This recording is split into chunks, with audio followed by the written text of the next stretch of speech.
Nearly every product made is sold in its own unique packaging. Making sure those items are properly packaged is the job of a packaging and filling machine operator. Whether it's bagging items, rolling sheets, filling containers, making blister packs, wrapping, or boxing, packaging readies the product for display, purchase, or shipment. Operators move materials to and from production areas, manually or with forklifts, dollies, carts, or hand trucks. They set up, tend, and sometimes repair machines on the job.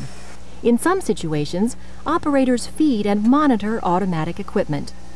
No special education is required for this entry-level job, just a high school diploma or its equivalent. Operators work on their feet, lifting containers, running equipment, and inspecting machines. Overtime may be required. Someone looking for a steady position that requires few specific skills may want to work as a packaging and filling machine operator.